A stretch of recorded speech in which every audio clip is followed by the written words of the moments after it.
Hello. Hello.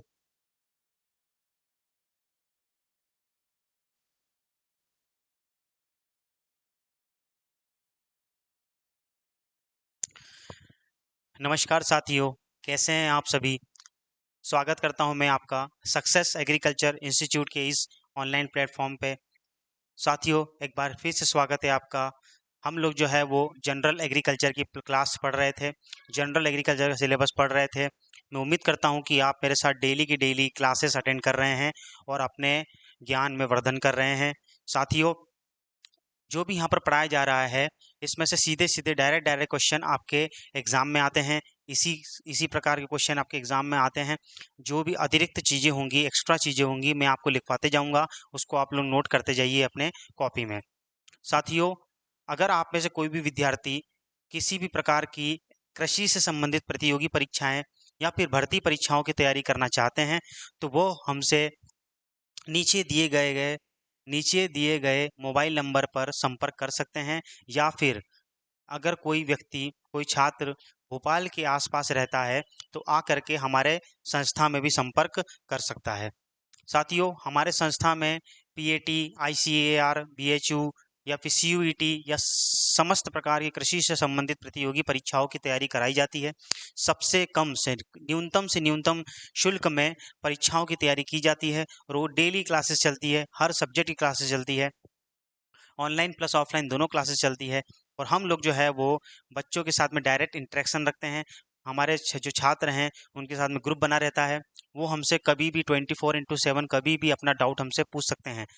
और अगर आपको इस कोर्स के बारे में अगर किसी भी प्रकार का कोई डाउट या कुछ पूछना होगा, तो आप नीचे के दिए गए नंबरों पर डायल करके पूछ सकते हैं। चलिए, तो हम लोग जो है वो जनरल एग्रीकल्चर पढ़ रहे थे। जनरल एग्रीकल्चर हम लोग पढ़ रहे थे। हम लोग जनरल एग्रीकल्चर में सबसे पहले पढ़ लिए थे हिस्ट्री ऑफ एंशियंट एग्रीकल्चर। उसके बाद हम लोग पढ़े थे history of modern agriculture. History of modern agriculture पढ़ते पढ़ते हम लोग जो है वो कहाँ तक पहुँच गए थे, ग्रीन रिवॉल्यूशन तक पहुँच गए थे। ग्रीन रेवोल्यूशन तक पहुँच गए थे हम लोग।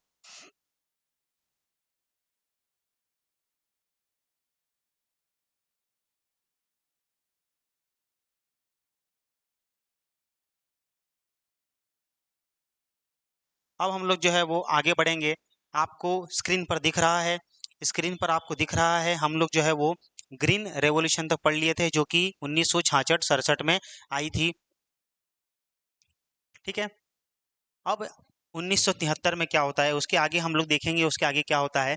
वर्ष 1973 में क्या होता है, डेयर।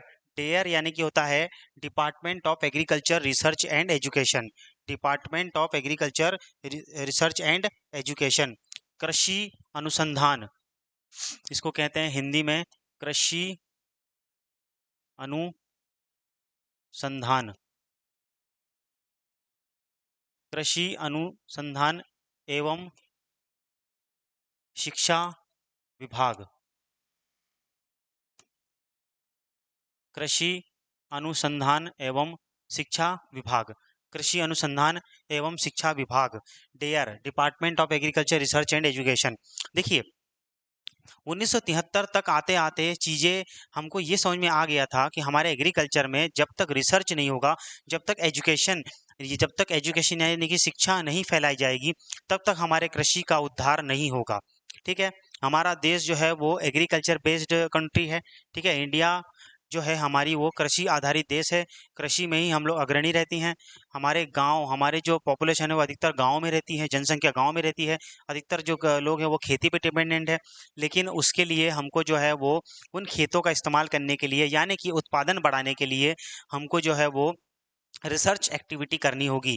इस रिसर्च एक्टिविटी करने से क्या होगा कि हमारे सामने नई नई प्रकार की वैरायटी आएंगी, किस्में आएंगी फसलों की, नई नई सिंचाई की पद्धतियाँ आएंगी, नए नए उर्वरक बनेंगे, नए नए पेस्टिसाइड बनेंगे, कीटनाशी बनेंगे, नए नए वीडीसाइड बनेंगे।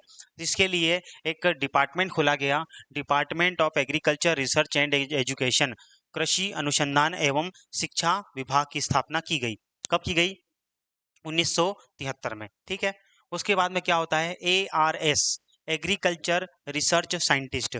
ठीक है, अब जैसा कि मैंने आपको बताया कि ये एग्रीकल्चर से रिसर्च से संबंधित है, तो इसमें जरूरत पड़ेगी साइंटिस्ट की। उसमें जरूरत किसकी पड़ेगी, साइंटिस्ट यानी कि वैज्ञानिक की जरूरत पड़ेगी।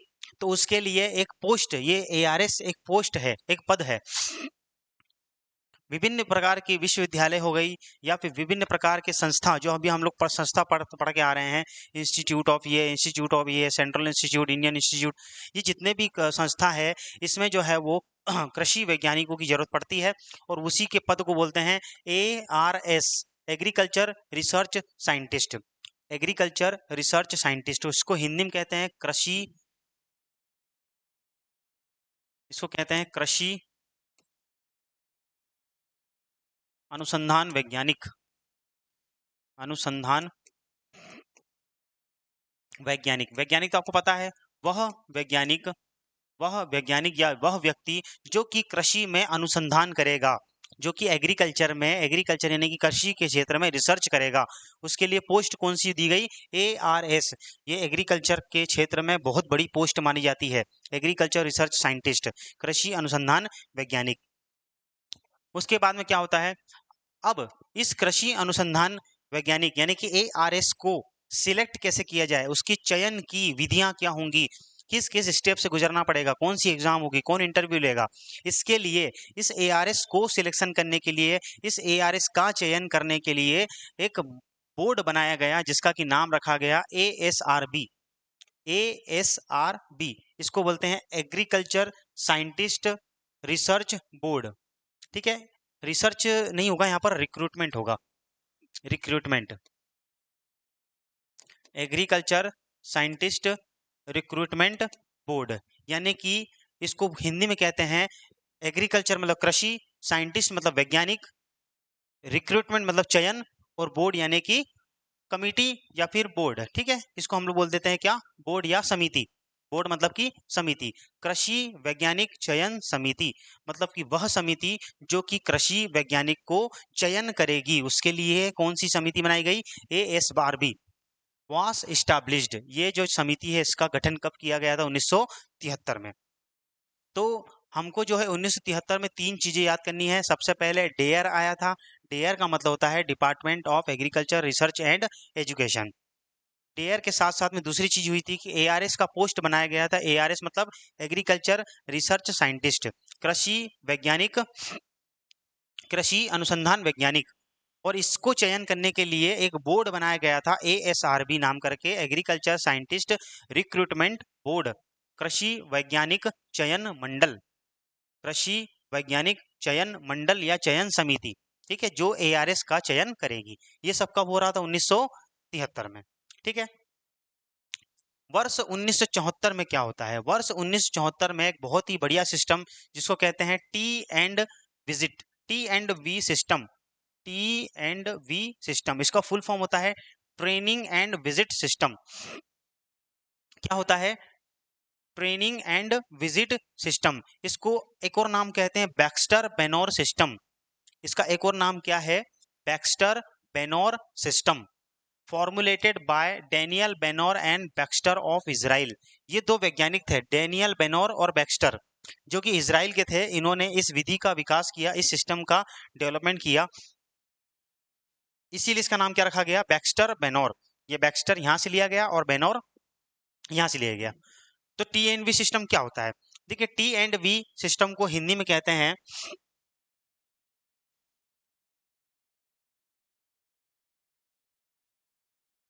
T&V सिस्टम को कहते हैं प्रशिक्षण, प्रशिक्षण, प्रशिक्षण, प्रशिक्षण एवं विजिट, प्रशिक्षण एवं विजिट प्रणाली, प्रशिक्षण एवं विजिट प्रणाली। ठीक है, अब हम समझते हैं कि ट्रेनिंग एंड विजिट सिस्टम होता क्या है। यह जो सिस्टम था, ये बैक्स्टर और बेनोर नामक साइंटिस्ट ने लाया। इसमें क्या कहा गया था कि हमको जो है वो युवा वर्ग, जो भी युवा है, व्यक्ति हैं, उनको ट्रेनिंग देनी है। ट्रेनिंग मतलब कि उनको प्रशिक्षण देना है कृषि के बारे में। ठीक है। ये एक प्रकार से युवाओं को रोजगार देने का भी इसमें एक मतलब उम्मीद थी कि युवाओं को इससे रोजगार मिलेगा। एक उद्देश्य ये भी था कि युवाओं को हम लोग क्या देंगे, रोजगार देंगे। तो युवाओं को, जो भी जवान युवा हैं हमारे देश में, उनको ट्रेनिंग देना, उनको प्रशिक्षण देना एग्रीकल्चर के क्षेत्र में। ये जब युवा ट्रेन हो जाएंगे, जब इनकी ट्रेनिंग कंप्लीट हो जाएगी, तो इनको हम लोग जो है वो, जो इनके गांव हैं या फिर जो उनको भी गांव अलॉट होंगे उनमें भेजा जाएगा। तो इसको कहते हैं, गांव में भेजने को कहते हैं विजिट। गांव में भेजने क्या करते हैं, विजिट। ये जो युवा हैं जिनको एग्रीकल्चर के बारे में ट्रेनिंग मिल चुकी है, नॉलेज मिल चुका है, ये जाएंगे, विजिट करेंगे गांव में और अपने ज्ञान को किसानों तक बांटेंगे। ठीक है। उससे क्या होगा, उससे क्या होगा कि जो भी ज्ञान वैज्ञानिकों तक सीमित है, वैज्ञानिकों तक जो भी ज्ञान सीमित है, उसको किसानों तक पहुंचाने में जो तकलीफ आ रही थी उसको कम किया जा सके। भाई जो वैज्ञानिक है वो ट्रेनिंग किसको देंगे, युवाओं को। और युवा जब बहुत सारे हो जाएंगे तो ये युवा क्या करेंगे, गांव में जाकर किसानों को ट्रेनिंग या मतलब कि ज्ञान एग्रीकल्चर के क्षेत्र में देंगे। ये होता है ट्रेनिंग एंड विजिट सिस्टम, प्रशिक्षण एवं विजिट प्रणाली। प्रशिक्षण एवं विजिट प्रणाली। ठीक है। किसने दिया था, Baxter Benor, Daniel Benor and Baxter of Israel. ठीक है। ये जो TNV था, इसको सबसे पहले first started in Rajasthan and Madhya Pradesh. ये जो TNV था, इसको सबसे पहले कहाँ पर स्टार्ट किया गया, सबसे पहले कहाँ शुरुआत की गई, राजस्थान एवं मध्य प्रदेश में। राजस्थान एवं मध्य प्रदेश राज्य में TNV की सबसे पहले शुरुआत की गई। चलिए, ये तो TNV सिस्टम हो गया। एक और क्या हुआ था, KVK। KVK, KVK मतलब होता है कृषि विज्ञान केंद्र, ये हिंदी नाम है। KVK, कृषि विज्ञान केंद्र। इसका इंग्लिश नाम भी होता है लेकिन उतना महत्वपूर्ण नहीं है, मैं आपको फिर भी इंग्लिश नाम बता देता हूँ। इसका इंग्लिश नाम होता है farm farm science centre. Farm मतलब कृषि, साइंस मतलब विज्ञान, और सेंटर मतलब केंद्र। तो KVK, कृषि विज्ञान केंद्र, was established on the recommendation of Mohan Singh Mehta committee at Pondicherry. मतलब कि पौंडीचेरी में मोहन सिंह मेहता नाम की एक कमेटी बनी थी। उस कमेटी ने जो है वो अनुशंसा दी, रिकमेंड किया, अनुशंसा दी कि हमारे देश में KVK खुलना चाहिए, कृषि विज्ञान केंद्र खुलना चाहिए हर जिले में। उन्होंने बोला था कि हर जिले में खुलना चाहिए, लेकिन ये जो है वो विधिवत KVK खुलते जा रहे हैं, हर बार हर साल नए नए KVK खुलते जा रहे हैं। ठीक है। तो अगर आपसे पूछे कि KVK, कृषि विज्ञान केंद्र, KVK किसके रिकमेंडेशन पे लाया गया, तो मोहन सिंह मेहता कमेटी के रिकमेंडेशन पे, सिफारिश पे लाया गया। कमेटी एट पौंडीचेरी, यानी कि पौंडीचेरी, पुडुचेरी में लाया गया। पौंडीचेरी कहाँ पर है, तमिलनाडु में। पौंडीचेरी कहाँ पर है, तमिलनाडु में। तो सबसे पहले KVK जो है वो लाया गया था कहाँ पर, पौंडीचेरी में। मोहन सिंह मेहता कमेटी बैठी थी, उसने अनुशंसा की कि KVK खुलना चाहिए। इसमें एक एक्स्ट्रा पॉइंट जो कि कभी कभी पूछा जाता है, एक्स्ट्रा पॉइंट ये है, ये पूछता है कि वर्तमान में KVK की संख्या कितनी है, वर्तमान में KVK की संख्या कितनी है। तो हम लोग अगर लेटेस्ट रिपोर्ट माने, तो लेटेस्ट रिपोर्ट ये कहती है कि up to April 2024, up to April 2024 731 KVK यानी कि 731 KVK are there in India, are there in India. ठीक है। मतलब कि अगर हम लोग अप्रैल 2024 तक का अगर डाटा देखें, क्योंकि लेटेस्ट डाटा हमारे पास अप्रैल 2024 तक का ही है। ठीक है। हर साल ये डाटा अपडेट होते रहता है। तो अगर अप्रैल 2024 तक का हम लोग डाटा देखें, तो हमारे इंडिया में अभी तत्काल में कितने KVK हैं। हो सकता है कि अप्रैल से लेकर के अभी अक्टूबर तक में और भी KVK खुल गए हों, लेकिन हमारे पास लेटेस्ट डाटा यही है। एग्जाम में जब भी आप जाएंगे तो ये डाटा को पहले देख के जाना कि तत्काल में अभी तक कितने खुल चुके हैं। तो अगर मैं अभी जिस कंडीशन में खड़ा हूं, अभी इस समय तक अप्रैल 2024 का ही रिपोर्ट अवेलेबल है, और हमारे देश में 731 KVK अभी तक बनाए जा चुके हैं। ठीक है। चलिए, तो ये हो गया हमारा KVK। तो हम लोगों ने, इसके बाद में आता है 1978, वर्ष 1978। वर्ष 1978 78 में क्या हुआ था?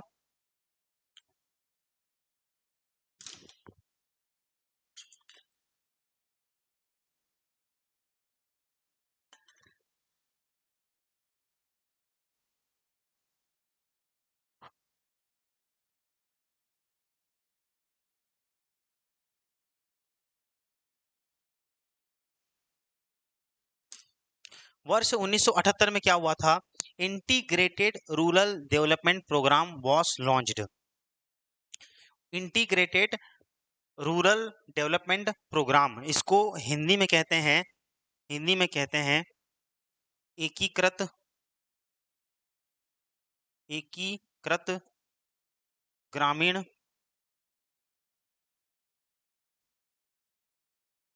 विकास, विकास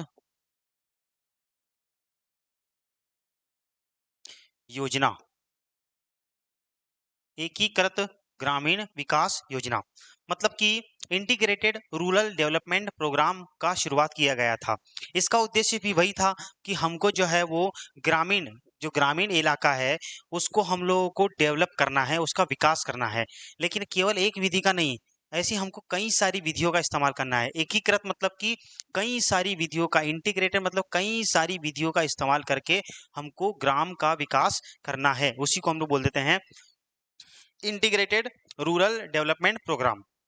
साथियों, यहाँ पर आपको इसको शॉर्ट फॉर्म इंपॉर्टेंट है, कई बार पूछा जाता है इसके शॉर्ट फॉर्म से कि IRDP। ठीक है, फुल फॉर्म नहीं देके शॉर्ट फॉर्म पूछ लेगा, IRDP integrated rural development programme कब आया था? तो कब आया था? 1978 में। ठीक है, 1978 में IRDP integrated rural development programme आया था। ठीक है, तो इसका मतलब ये हुआ कि इस स्लाइड पे हम लोगों ने पढ़ लिया है कि 1973 में क्या हुआ था? DARE, department of agriculture research and education, ठीक है, कृषि अनुसंधान एवं शिक्षा विभाग आया था। उसने क्या किया कि ARS की पोस्ट का गठन किया। ARS की पोस्ट क्या होती है? एग्रीकल्चर रिसर्च साइंटिस्ट, कृषि अनुसंधान वैज्ञानिक। ये ARS का चयन कौन करेगा? ASRB, agriculture scientist recruitment board, कृषि वैज्ञानिक चयन मंडल। ठीक है, ये एक मंडल है जो इनकी सिलेक्शन करेगा, रिक्रूटमेंट करेगा, चयन करेगा। 1974 में क्या हुआ था? T&V सिस्टम आया था, ट्रेनिंग एंड विजिट सिस्टम। कौन लाया था? बैक्स्टर बेनोर, इसको बैक्स्टर बेनोर सिस्टम भी कहते हैं। कौन लाया था? Daniel Benor and Baxter of Israel. ठीक है, इजराइल एक देश है, वहीं के ये दो व्यक्ति थे, इन्होंने ये TNV सिस्टम लाया था। मतलब कि युवाओं को ट्रेन करो और उनको विजिट करो गांव में। कहाँ पर सबसे पहले स्टार्ट हुआ था? राजस्थान और मध्य प्रदेश में।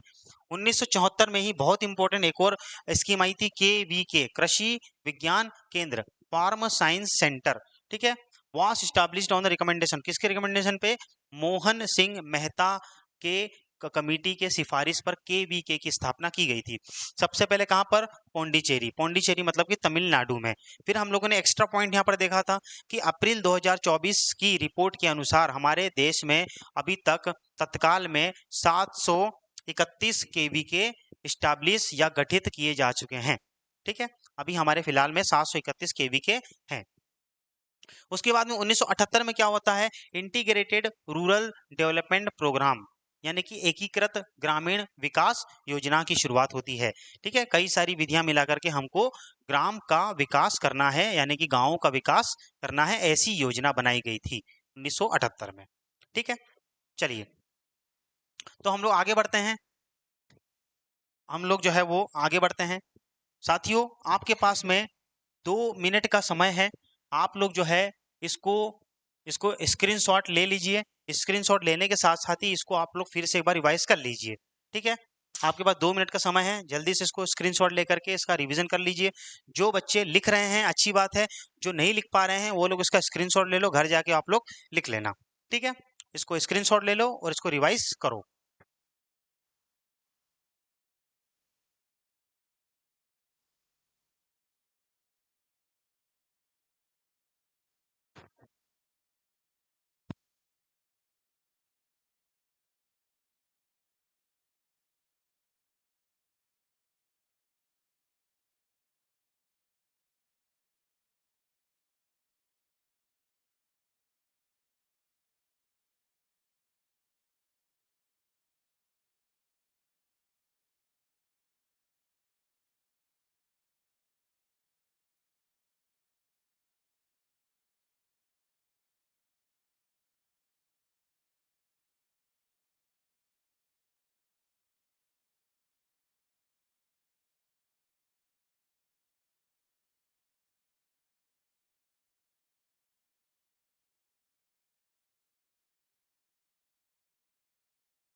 चलिए, मैं उम्मीद करता हूँ कि आप लोगों ने इसको रिवाइज कर लिया होगा। मैं उम्मीद करता हूँ कि आप लोगों ने जो है उसको रिवाइज कर लिया होगा। अब हम लोग जो है वो आगे बढ़ते हैं।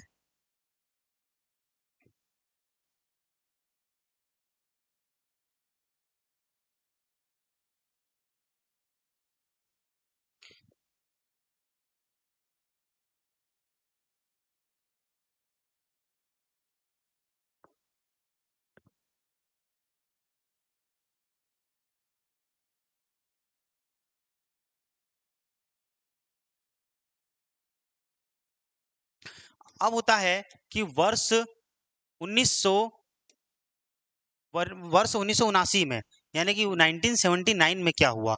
1979 में क्या होता है, ट्राइसेम योजना। ट्राइसेम योजना, इसको ट्राइसेम कहते हैं शॉर्ट फॉर्म में। इसका पूरा नाम क्या होता है, training for rural youth for self employment. Training for rural youth for self employment, इसको हिंदी में कहते हैं स्व रोजगार के लिए, स्वरोजगार के लिए युवाओं युवाओं का प्रशिक्षण। हिंदी वाले छात्र ध्यान देंगे भाई, हिंदी में भी लिख रहा हूं मैं, कोई दिक्कत हो तो पूछना आप लोग।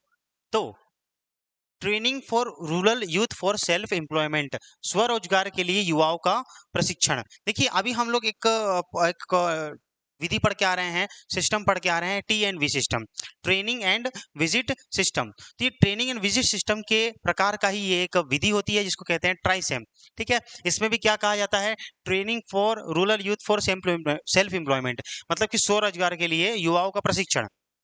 मतलब कि हमारे देश में जो भी युवा हैं जिनके पास रोजगार नहीं है, उनको हम लोग क्या करते हैं कि ट्रेनिंग देते हैं। यहाँ पर भी क्या लिखा है, ट्रेनिंग, मतलब कि वही है, युवाओं को ट्रेनिंग दो ताकि वो लोग जो है वो अपना सेल्फ एम्प्लॉयमेंट यानी कि स्वरोजगार ढूंढ सके।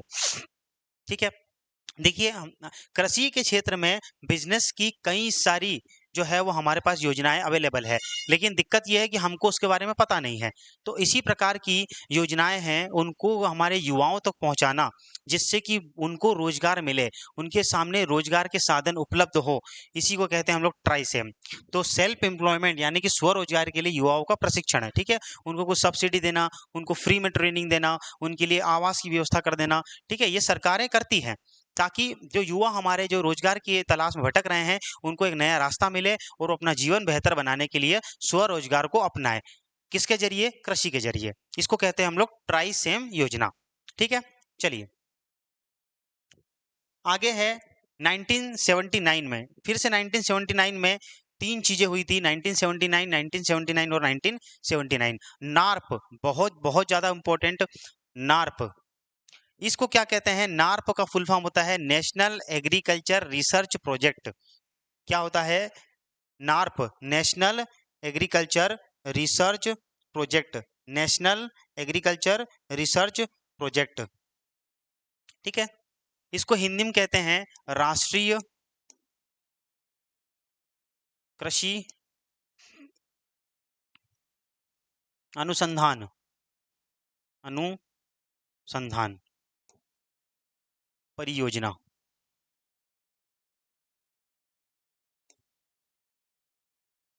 परियोजना, राष्ट्रीय कृषि अनुसंधान परियोजना। देखिए, अब देखिए होता क्या है कि समय समय पर वही ये बार बार ऐसे प्रोजेक्ट आते गए। ठीक है, जिस सरकार को जैसा ठीक लगा वो अपने समय पर उसी हिसाब से अलग अलग प्रकार के प्रोजेक्ट लाती गई। तो हमको सिर्फ नाम याद करना है कि नेशनल एग्रीकल्चर रिसर्च प्रोजेक्ट, नार्प, राष्ट्रीय कृषि अनुसंधान परियोजना। देखिए, एक बात आप लोग ध्यान रखेंगे,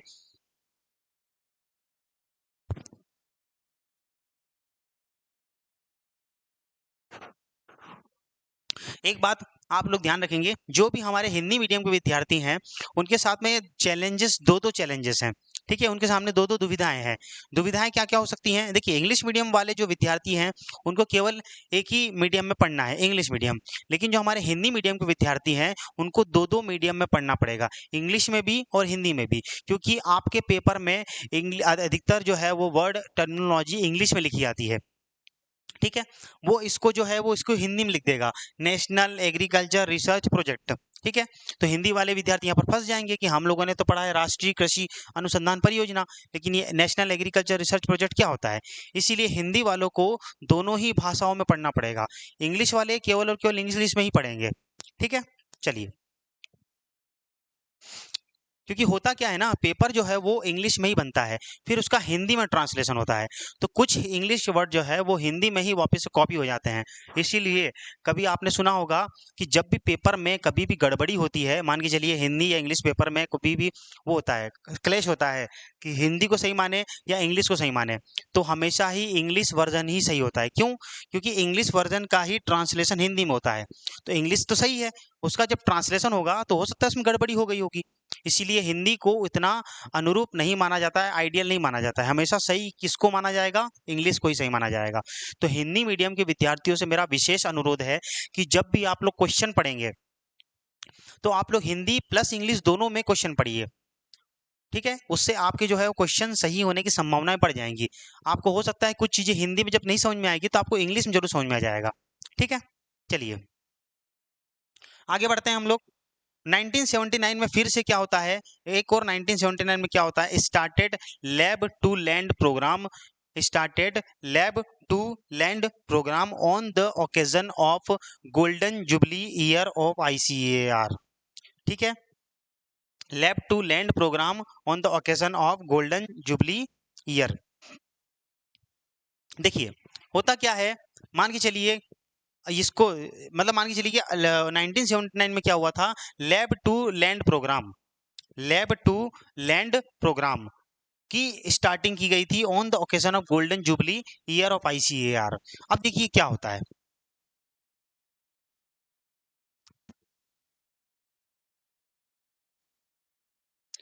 देखिए आपको पता है कि आईसीएआर यानी कि Indian council of agriculture research, Indian council of agriculture research, भारतीय कृषि अनुसंधान परिषद की स्थापना कब हुई थी? 1929 में। कब हुई थी? 1929 में। अब देखिए होता क्या है कि एक होता है silver jubilee, silver jubilee, silver jubilee, और एक होता है गोल्डन जुबली, एक होता है गोल्डन जुबली, एक होता है सिल्वर जुबली और एक होता है गोल्डन जुबली।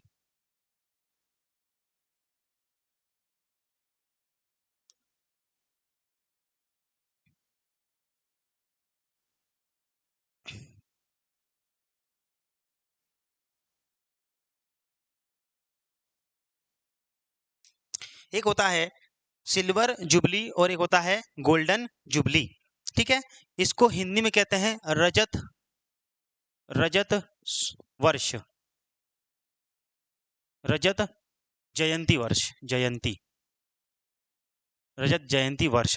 और गोल्डन जुबली को कहते हैं स्वर्ण जयंती वर्ष, स्वर्ण, स्वर्ण जयंती वर्ष।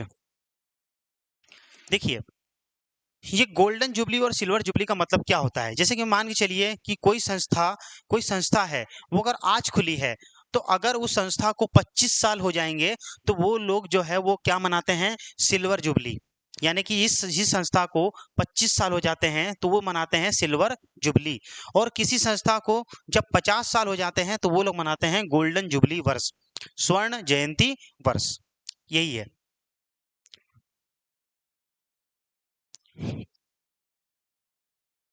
अगर किसी संस्था को 25 साल हो गए तो वो लोग क्या मनाएंगे? Silver jubilee. और किसी को अगर 50 वर्ष हो गए हैं स्टैब्लिशमेंट के तो वो क्या मनाएंगे? Golden jubilee. तो देखिए होता क्या है कि हम लोगों ने क्या बोला कि ICR on the occasion of golden jubilee of ICR, मतलब कि आईसीआर की 50वीं सालगिरह रही होगी, उसी को बोला हम लोगों ने गोल्डन जुबली। और आईसीआर को स्टैब्लिशमेंट कब हुआ? तो 1929। इसको 50 साल कब होंगे? इसमें 50 साल जोड़ लूं मैं, जोड़ के देखो कितना आ जाएगा? 1979।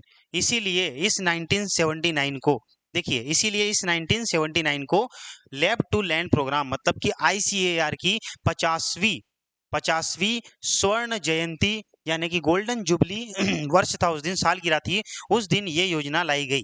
कौन सी योजना लाई गई? Lab to land programme. इसको कहते हैं हिंदी में प्रयोग प्रयोगशाला से प्रयोगशाला से भूमि तक, प्रयोगशाला से भूमि तक, ये भूमि तक योजना। ये प्रयोगशाला से भूमि तक योजना का मतलब क्या होता है? देखिए होता क्या है कि आपको पता है कि एग्रीकल्चर में हम लोगों ने अभी जितने भी रिसर्च इंस्टीट्यूट देखे, एआरएस बनाया, एआरआरबी बनाया, डेयर बनाया, हम लोग जितने भी रिसर्च प्रोजेक्ट देख रहे थे, अभी तक प्रोजेक्ट देख चुके हैं, डायरेक्टोरेट देख चुके हैं, यूनिवर्सिटी देख चुके हैं। लेकिन दिक्कत ये है कि ये जितनी भी संस्थाएं हैं, ये लोग करते हैं काम लैब में। लैब मतलब क्या होता है? प्रयोगशाला में। कोई सी भी नई विधि का विकास होगा, कोई सी भी नई अगर फसल की किस्म बनेगी या कोई सी भी एग्रीकल्चर में टेक्नोलॉजी बनेगी, तो वो बनेगी कहाँ पर? लैब में। तो उस लैब में बनी हुई चीजों को, एग्रीकल्चर में जो भी विकास हुआ है, उन चीजों को हम लोग भूमि तक कैसे पहुंचाएं? उस भूमि तक पहुंचाने के लिए ये जो है वो स्कीम शुरू की गई, लैब टू लैंड प्रोग्राम। ठीक है, लैंड का मतलब होता है कि भूमि तक या फिर किसानों तक इस हम लोग स्कीम को कैसे पहुंचाए। इसके लिए एक शुरुआत की गई scheme lab to land programme, मतलब कि प्रयोगशाला से हमको जो है वो जानकारी लेकर के कहाँ पहुंचानी है? लैंड तक पहुंचानी है, या भूमि तक पहुंचानी है। क्लियर हो गया? चलिए, तो इसका मतलब ये हो गया कि हम लोगों ने जो है वो 1979 में तीन चीजें देख ली हैं। TRYSEM, training for rural youth for self employment, यानी कि स्वरोजगार के लिए युवाओं का प्रशिक्षण करना, ठीक है, ताकि वो अपना जो है वो जीवन यापन कर सके। 1979 में ही और क्या होता है? NARP, national agriculture research project, national agriculture research project की शुरुआत की गई थी। और 1979 में ही क्या हुआ था? लैब टू लैंड प्रोग्राम आया था।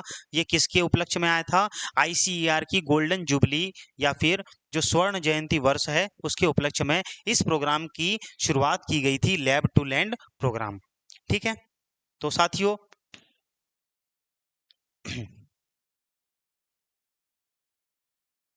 आपके पास में 2 मिनट का समय है, इसका स्क्रीनशॉट ले लीजिए। हम लोग आगे बढ़ते हैं, फिर स्क्रीनशॉट ले लो और थोड़ा रिवाइज कर लो, फिर हम लोग आगे बढ़ते हैं।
चलिए, तो मैं उम्मीद करता हूँ कि आप लोगों ने इसका स्क्रीनशॉट ले लिया होगा और रिवाइज भी आप लोगों ने कर लिया होगा। चलिए आगे बढ़ते हैं हम लोग।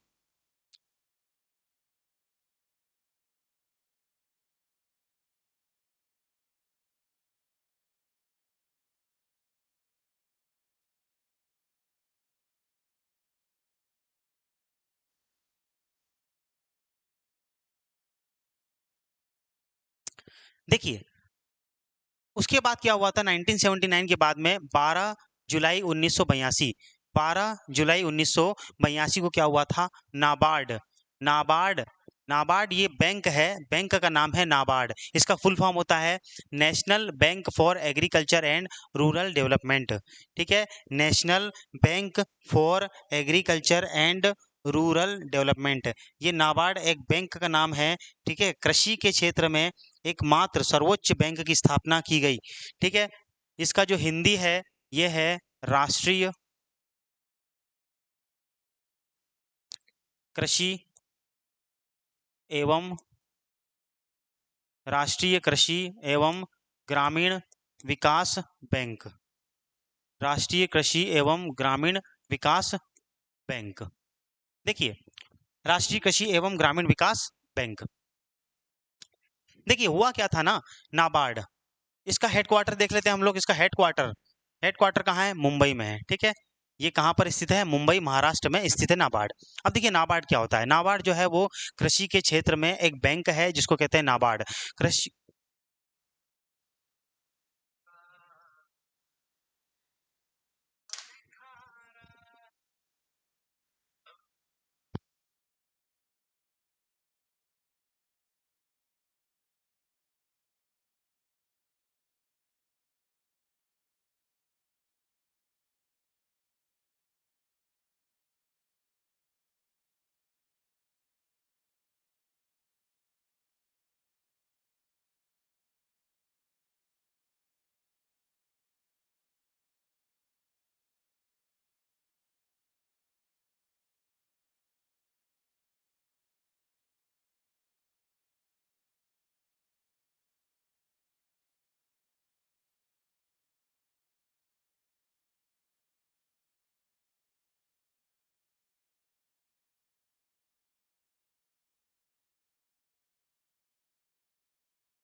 चलिए, देरी के लिए माफी चाहता हूँ भाई।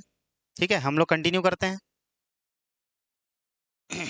तो 12 जुलाई 1982 क्या हुआ था, नाबार्ड बैंक की स्थापना हुई थी। नाबार्ड बैंक क्या होती है, देखिए एग्रीकल्चर में जो है आपको पता है कि जनरल पर्पस के लिए तो बैंक खुली हुई है।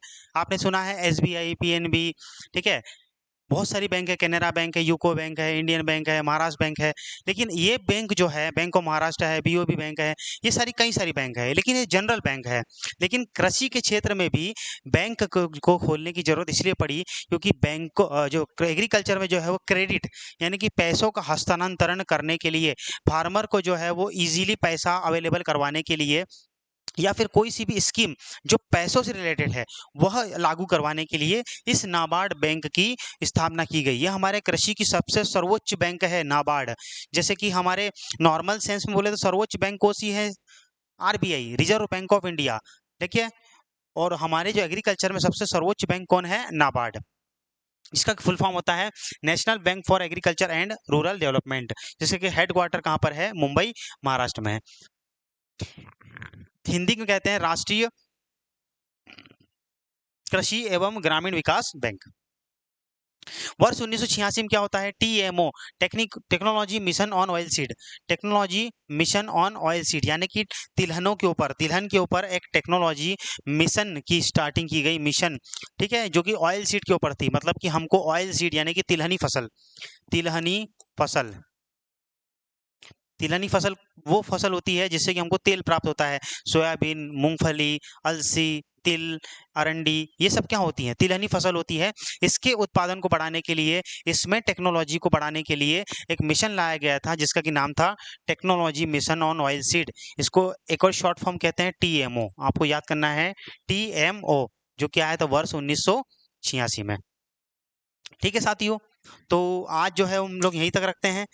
मुझे उम्मीद है कि आप लोग जो है वो पढ़ रहे होंगे, अपने लक्ष्य की ओर आगे बढ़ रहे होंगे, और जो भी आप कोई माँ बाप ने सपने देखे हैं उसको साकार करने के लिए आप लोग लगातार मेहनत कर रहे होंगे। अगर उस मेहनत में अगर हमारी भी भागीदारी होगी तो ये हमारे लिए आभार होगा। आप लोग जो है हमको अवसर दें। सक्सेस एग्रीकल्चर इंस्टीट्यूट छात्रों के उज्जवल भविष्य की हमेशा ही कामना करता रहा है, करता था और रहेगा। ठीक है, अगर आपको किसी प्रकार की समस्त प्रतियोगी परीक्षाओं की तैयारी करनी है तो आप लोग जो है वो निःशुल्क हमारे कॉन्टैक्ट नंबर पर संपर्क करिए। ठीक है, हमारे यहाँ पर समस्त प्रकार के एग्रीकल्चर के संबंधित परीक्षाएं जैसे कि ICAR, BHU, CUET या किसी भी भर्ती परीक्षाओं की तैयारी करने के लिए आप संपर्क कर सकते हैं।